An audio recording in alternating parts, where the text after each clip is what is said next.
कुरुक्षेत्र के युद्ध स्थल में सैन्य निरीक्षण। धृतराष्ट्र ने कहा, हे संजय, धर्म भूमि कुरुक्षेत्र में युद्ध की इच्छा से एकत्र हुए मेरे तथा पांडु के पुत्रों ने क्या किया?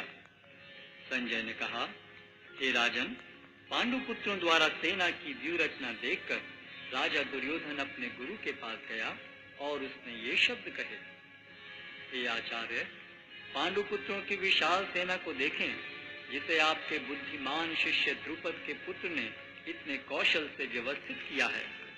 इस सेना में भीम तथा अर्जुन के समान युद्ध करने वाले अनेक वीर धनुर्धर हैं, यथा महारथी युयुधान, विराट तथा द्रुपद। इनके साथ ही धृष्टकेतु, चेकितान, काशीराज, पुरुजित, कुंतीभोज तथा शैब्य जैसे महान शक्तिशाली योद्धा भी हैं। पराक्रमी युधामन्यु, अत्यंत शक्तिशाली उत्तमौजा, सुभद्रा का पुत्र तथा द्रौपदी के पुत्र, ये सभी महारथी हैं। किंतु हे ब्राह्मण श्रेष्ठ, आपकी सूचना के लिए मैं अपनी सेना के उन नायकों के विषय में बताना चाहूंगा जो मेरी सेना को संचालित करने में विशेष रूप से निपुण हैं। मेरी सेना में स्वयं आप, भीष्म, कर्ण, कृपाचार्य, अश्वत्थामा, विकर्ण तथा सोमदत्त का पुत्र भूरिश्रवा आदि हैं, जो युद्ध में सदैव विजयी रहे हैं। ऐसे अनेक वीर भी हैं जो मेरे लिए अपना जीवन त्याग करने के लिए उद्यत हैं। वे विविध प्रकार के हथियारों से सुसज्जित हैं और युद्ध विद्या में निपुण हैं। हमारी शक्ति अपरिमेय है और हम सब पितामह द्वारा भली भांति संरक्षित हैं, जबकि पांडवों की शक्ति भीम द्वारा भली भांति संरक्षित होकर भी सीमित है। अतएव सैन्य व्यूह में अपने अपने मोर्चों पर खड़े रहकर आप सभी भीष्म पितामह को पूरी पूरी सहायता दें। तब कुरुवंश के वयोवृद्ध परम प्रतापी एवं वृद्ध पितामह ने सिंह गर्जन की ध्वनि करने वाले अपने शंख को उच्च स्वर में बजाया, जिससे दुर्योधन को हर्ष हुआ। तत्पश्चात शंख, नगाड़े, बिगुल, तुरही तथा सिंह सहसा एक साथ बज उठे। वह समवेत स्वर अत्यंत कोलाहलपूर्ण था। दूसरी ओर से श्वेत घोड़ों द्वारा खींचे जाने वाले विशाल रथ पर आसीन कृष्ण तथा अर्जुन ने अपने अपने दिव्य शंख बजाए।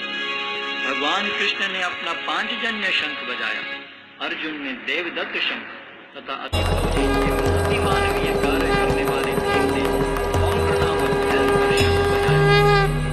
हे राजन, कुंती पुत्र राजा युधिष्ठिर ने अपना अनंत विजय नामक शंख बजाया तथा नकुल और सहदेव ने सुघोष एवं मणिपुष्पक शंख बजाए। महान धनुर्धर काशीराज, परम योद्धा शिखंडी, धृष्टद्युम्न, विराट, अजय सात्यकी, द्रुपद, द्रौपदी के पुत्र तथा सुभद्रा के महाबाहु पुत्र आदि सबों ने अपने अपने शंख बजाए। इन विभिन्न शंखों की ध्वनि कोलाहल पूर्ण बन गई, जो आकाश तथा पृथ्वी को शब्दायमान करती हुई धृतराष्ट्र के पुत्रों के हृदय को विदीर्ण करने लगी। उस समय हनुमान से अंकित ध्वजा लगे रथ पर आसीन पांडु पुत्र अर्जुन अपना धनुष उठाकर तीर चलाने के लिए उद्यत हुआ। हे राजन, धृतराष्ट्र के पुत्रों को व्यूह में खड़ा देखकर अर्जुन ने श्री कृष्ण से ये वचन कहे। अर्जुन ने कहा, हे अच्युत, कृपा करके मेरा रथ दोनों सेनाओं के बीच ले चलें, जिससे मैं यहाँ उपस्थित युद्ध की अभिलाषा रखने वालों को और शस्त्रों की इस महान परीक्षा में जिनसे मुझे संघर्ष करना है उन्हें देख सकूं। मुझे उन लोगों को देखने दीजिए जो यहाँ पर धृतराष्ट्र के दुर्बुद्धि पुत्र दुर्योधन को प्रसन्न करने की इच्छा से लड़ने के लिए आए हुए हैं। संजय ने कहा, हे भरतवंशी, अर्जुन द्वारा इस प्रकार संबोधित किए जाने पर भगवान कृष्ण ने दोनों दलों के बीच में उस उत्तम रथ को लाकर खड़ा कर दिया। भीष्म, द्रोण तथा विश्व भर के अन्य समस्त राजाओं के सामने भगवान ने कहा कि हे पार्थ, यहाँ पर एकत्र सारे कुरुओं को देखो। अर्जुन ने वहां पर दोनों पक्षों की सेनाओं के मध्य में अपने चाचा ताऊओं, पितामहों, गुरुओं, मामाओं, भाइयों, पुत्रों, पौत्रों, मित्रों, ससुरों और शुभ चिंतकों को भी देखा। जब कुंती पुत्र अर्जुन ने मित्रों तथा संबंधियों की इन विभिन्न श्रेणियों को देखा तो वह करुणा से अभिभूत हो गया और इस प्रकार बोला। अर्जुन ने कहा, हे कृष्ण, इस प्रकार युद्ध की इच्छा रखने वाले अपने मित्रों तथा संबंधियों को अपने समक्ष उपस्थित देखकर मेरे शरीर के अंग कांप रहे हैं और मेरा मुख सूखा जा रहा है। मेरा सारा शरीर कांप रहा है, मेरे रोंगटे खड़े हो रहे हैं, मेरा गांडीव धनुष मेरे हाथ से सरक रहा है और मेरी त्वचा जल रही है। मैं यहाँ अब और अधिक खड़ा रहने में असमर्थ हूँ। मैं अपने को भूल रहा हूँ और मेरा सिर चकरा रहा है। हे कृष्ण, मुझे तो केवल अमंगल के कारण दिख रहे हैं। हे कृष्ण, इस युद्ध में अपने ही स्वजनों का वध करने से न तो मुझे कोई अच्छाई दिखती है और न मैं उससे किसी प्रकार की विजय, राज्य या सुख की इच्छा रखता हूँ। हे गोविंद, हमें राज्य, सुख अथवा इस जीवन से क्या लाभ, क्योंकि जिन सारे लोगों के लिए हम उन्हें चाहते हैं वे ही इस युद्ध भूमि में खड़े हैं। हे मधुसूदन, जब गुरुजन, पितृगण, पुत्रगण, पितामह, मामा, ससुर, पौत्रगण, साले तथा अन्य सारे संबंधी अपना अपना धन एवं प्राण देने के लिए तत्पर हैं और मेरे समक्ष खड़े हैं, तो फिर मैं इन सबको क्यों मारना चाहूंगा, भले ही वे मुझे क्यों न मार डालें। हे जीवों के पालक, मैं इन सबों से लड़ने को तैयार नहीं, भले ही बदले में मुझे तीनों लोग क्यों न मिलते हों।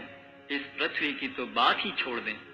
भला धृतराष्ट्र के पुत्रों को मारकर हमें कौन सी प्रसन्नता मिलेगी। यदि हम ऐसे आतताइयों का वध करते हैं तो हम पर पाप चढ़ेगा।